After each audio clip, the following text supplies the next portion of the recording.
तो ये कहानी भूतिया हवेली है। ये कहानी शुरू से लेकर अंत तक बने रहना।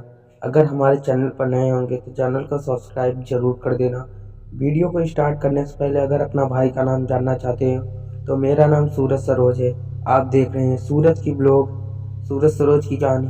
तो आप मेरे दूसरे चैनल का नाम जानना चाहते हो तो मेरा दूसरा चैनल का नाम है पवन लेंसर 2.0 ब्लॉग। जाके मेरे डिस्क्रिप्शन बॉक्स में जाके वहाँ से मेरे चैनल को सब्सक्राइब कर सकते हैं। उसमें ब्लॉग भी आएगा, तो शुरू से लेकर अंत तक बने रहना। यह एक गांव की है, जो कि गांव से दूर एक पुरानी हवेली थी जिसे लोग शापित हवेली कहते थे। ये कहानी पूरा लास्ट तक देखना। लास्ट में कुछ अच्छा चीज बताया गया है जो आप लास्ट में मिस मत करना, नहीं तो आप पछताएंगे। तो हम चलते हैं, शुरू करते हैं, वीडियो को स्टार्ट करते हैं। गांव से दूर एक पुरानी हवेली थी जिसे लोग शापित हवेली कहते थे। किसी को नहीं पता था कि यह हवेली वीरान क्यों थी, लेकिन इसके बारे में कई डरावनी कहानियां प्रचलित थी गांव में। तो शुरू से लेकर अंत तक बने रहना।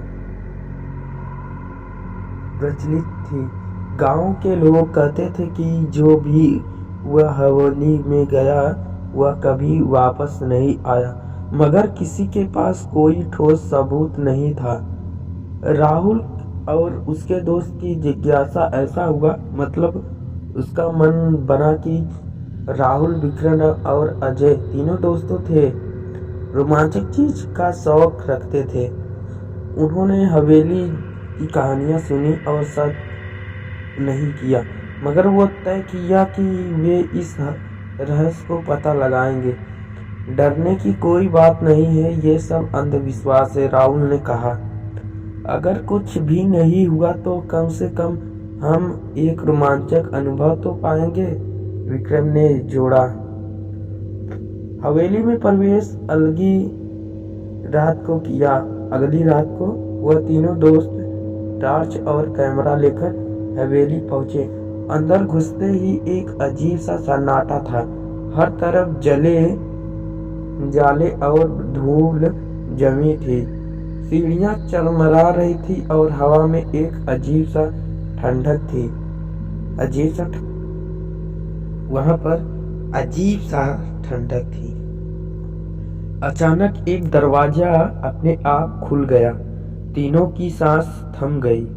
शायद हवा से खुला होगा, अजय ने कहा, लेकिन उसकी आवाज कांप रही थी। वे अंदर गए और एक बड़े हॉल में पहुंचे। तभी उन्हें किसी के चलने का आवाज सुनाई दी। वे एक दूसरे को देखने लगे। तो कोई और भी यहाँ है? विक्रम ने धीरे से पूछा। राहुल ने टॉर्च से चारों ओर रोशनी डाली, मगर कुछ नहीं दिखा। तभी अचानक एक पुरानी तस्वीर से गिर गई। अब वे समझ गए कि कुछ तो गड़बड़ है। अब यहाँ पर उन लोगों को भूत का सामना करना पड़ेगा। अचानक एक सफेद साया उनकी तरफ बढ़ने लगा। उसकी लाल चमकती आंखें और हवा से उड़ते हुए बाल देखकर तीनों की रोंगटे खड़े हो गए। अजय ने कहा, भागो, और अजय की चीख निकल आया, लेकिन उनके पैर जमीन से चिपक गए थे, ऐसा लग रहा था। साया अब उनके बेहद करीब आ चुकी था।